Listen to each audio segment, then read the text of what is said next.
I think if I hear you call me Becky one more time, six-pack, I'm gonna pop your tops. All six of them.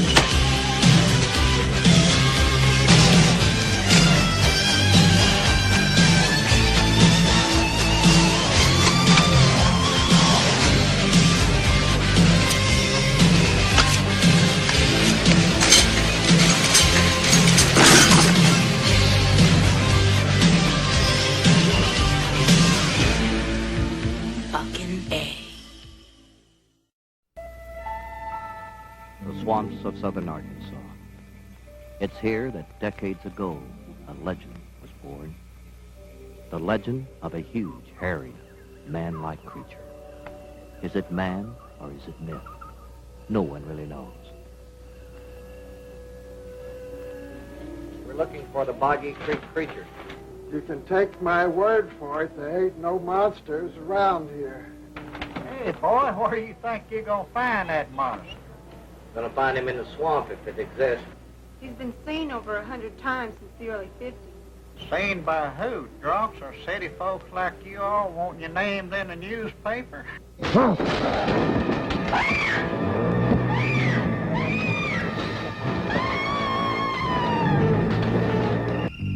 moved more than 50 yards in the last few seconds. Something's out there, and it's heading toward Tanya.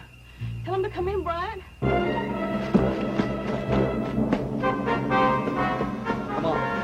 Come on, give me a walk. Is it him? I don't know. Keep going. You better say something.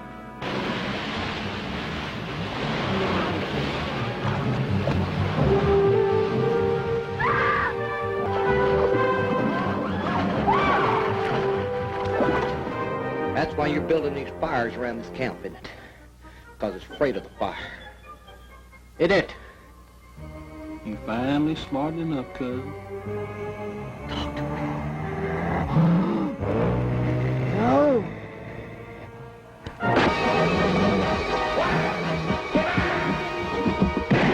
Now, from the award-winning producer Charles B. Pierce comes a motion picture that will stir your imagination. From his first classic film, The Legend of Boggy Creek, he proudly presents Boggy Creek II, and the legend continues. Hey there, welcome back to another video. Once again, if anyone's ever interested in requesting any videos, reviews, re-reviews, anything of that sort, you can either join me on my Patreon, or you could send a request directly via my PayPal. The links are down below in the info box. And this is a thank you to Chris Rogers, Patreon review, for Boggy Creek II and The Legend Continues from 1984. And I remember seeing, I think I reviewed the original Legend of Boggy Creek. I know I reviewed a lot of Bigfoot films on this channel. I think I even have a playlist of them up. And when it comes to Bigfoot movies, some of the better ones would be, in my opinion, Abominable, Exists, Harry and the Hendersons. Granted, that's a different, that's a family film, but still, it's one of the better Bigfoot movies. And The Legend of Boggy Creek, I remember not being big on, but at the same time, I don't remember hating the film either. Because at least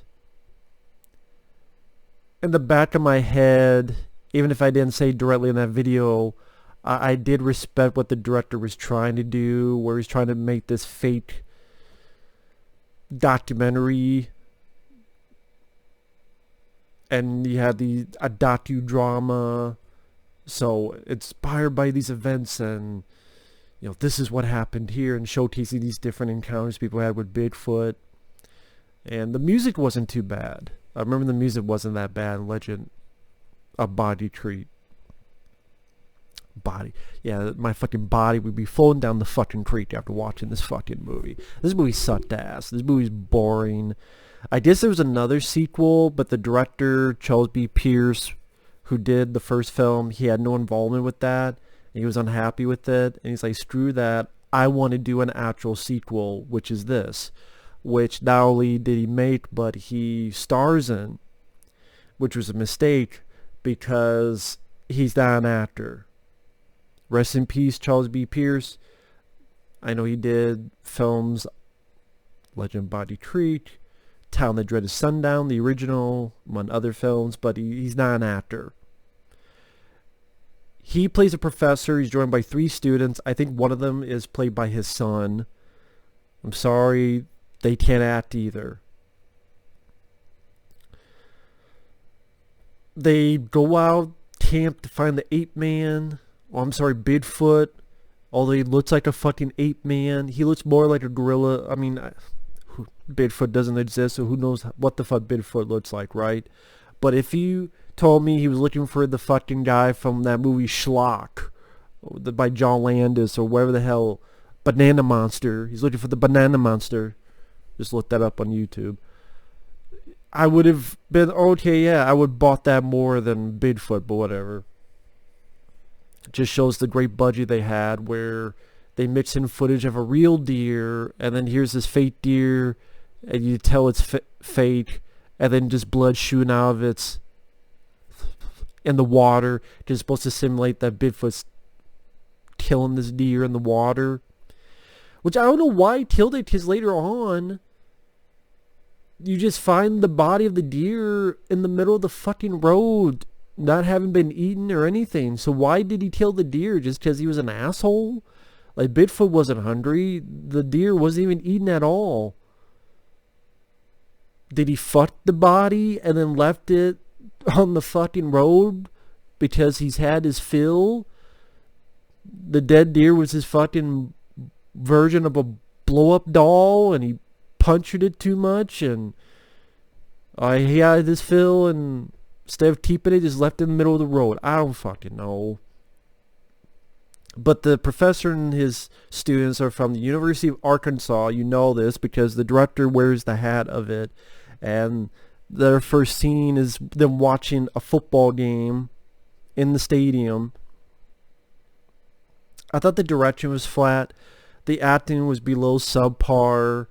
And it's pretty much the professor and the 3 students, the 4 of them going from location to location, and the director will tell different stories of Bigfoot.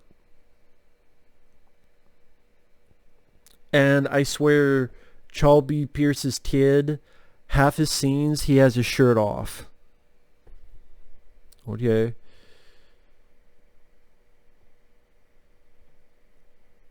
The dialogue, someone draws Bigfoot and one of them goes, well, I think he's sexy. Now, maybe it's because she's being a smart ass about it, but it's like, oh, whatever. I mean, one of the big set pieces in the movie is them not even battling Bigfoot. Is them battling a fucking rabid dog. I'm like, am I watching Boggy Creek II or am I watching Cujo II? The fur continues. I mean, the only reason they have this sequence is I guess for something physical to happen to our main characters. Because they don't really fight Bigfoot. Because they don't view Bigfoot as an evil entity in this. It's they need something to battle and shoot at. So they're firing out. And if you watch the trailer, all the scenes in the trailer where the characters are firing the guns, that's not at Bigfoot. They edit to make it look like Bigfoot in the trailer, but it's at this fucking rabid foaming dog. And they stop it. Now it's dying. It's not dead. It's dying. You would think, okay, put out of its misery. They don't. They see he's still alive, bleeding to death, and they just fucking leave. I'm like, you assholes, just put the animal out of his misery. No, you guys just fucking leave him to die a slow death of being bled to be null and void. I mean, fuck's sake. And like I just said, the only reason this scene is here is to have footage of them shooting guns. So they put in the trailer, and in the trailer make it look like they're fighting Bigfoot, which they don't. And it's a lot of flashbacks where the professor's telling the stories of Bigfoot.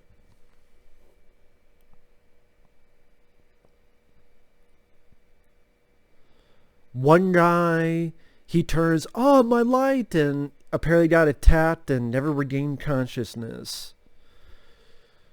Another story where it's supposed to be a funny story, they specifically mention, oh, want to tell a more lighthearted story.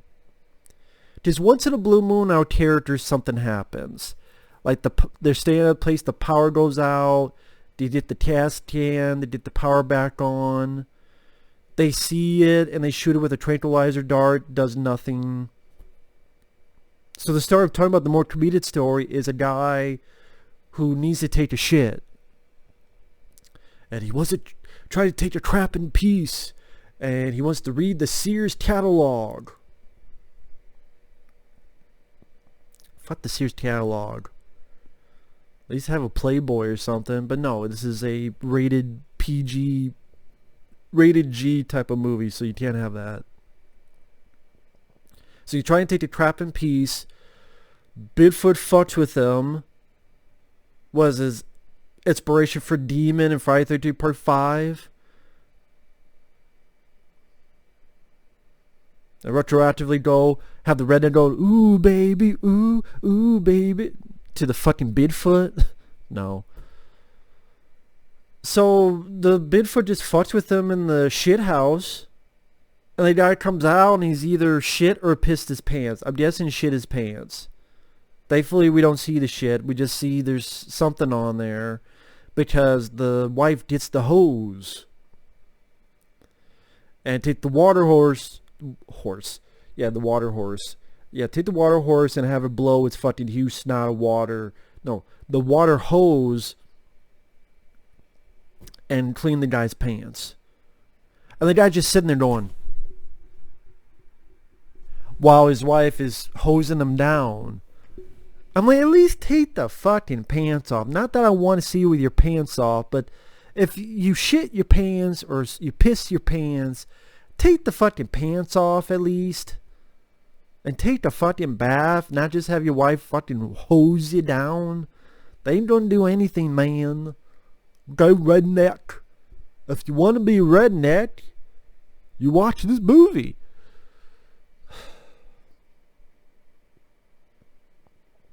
You have one scene that goes on forever where the two students, because the three students is two girls and the guy is the director's son in real life. The two girls are in a truck and get stuck in the mud and it feels like it goes on for 10 minutes. I guess it's trying to be suspenseful. I was more you get more suspense when you're taking a shit because at least the suspense is, are you going to get hemorrhoids today? You better not. Don't push it. Drink more fucking water. Speaking of which, let me do that.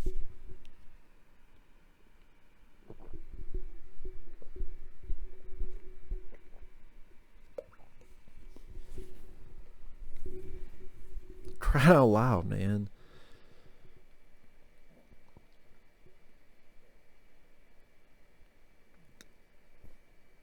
My mind is blanking because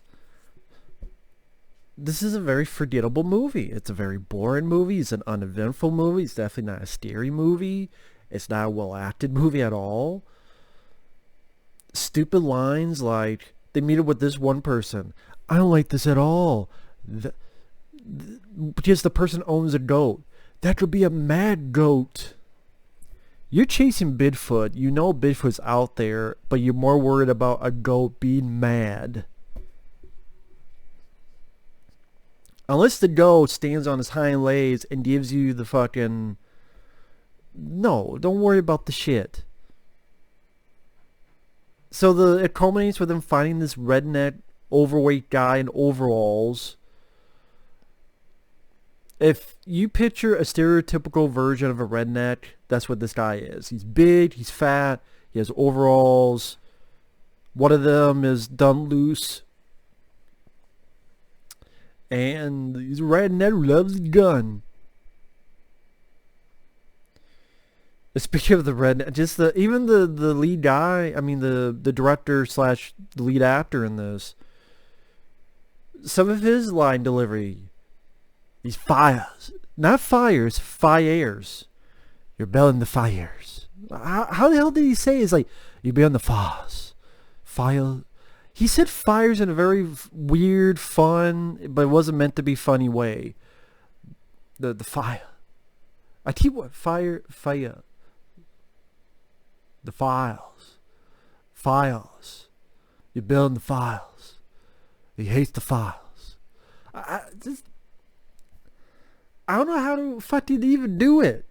It just made me laugh.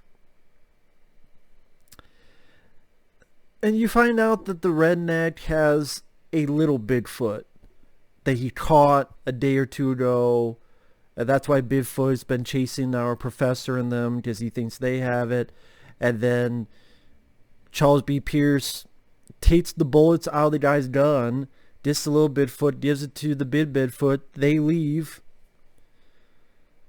And then the next day, the redneck goes, yeah, people should leave that Bigfoot alone. Motherfucker, you caught the little Bigfoot and the guy had to take your bullets away. And now you're like, yeah, we should leave him alone. So he's not even that much of an ending. It's not a horror film. Sometimes it's labeled as a horror film. Harry the Henderson is more of a fucking horror film than this. I mean,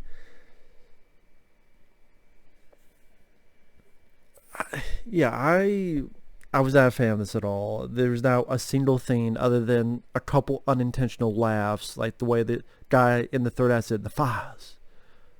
You're building the fires over the camp. He hates the fires. How the fuck he said, boring, flat direction, acting sucks. Charles B. Pierce, sorry, you're not an actor. Your son's not an actor. None of these people are actors. Bigfoot looks like shit.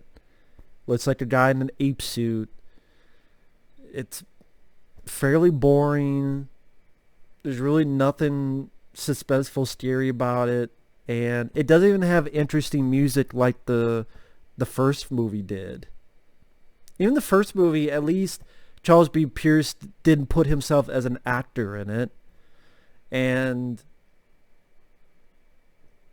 a little bit of a more interesting feel with trying to make it seem like a documentary, while here is just another movie, but just a cheap, lame, boring movie.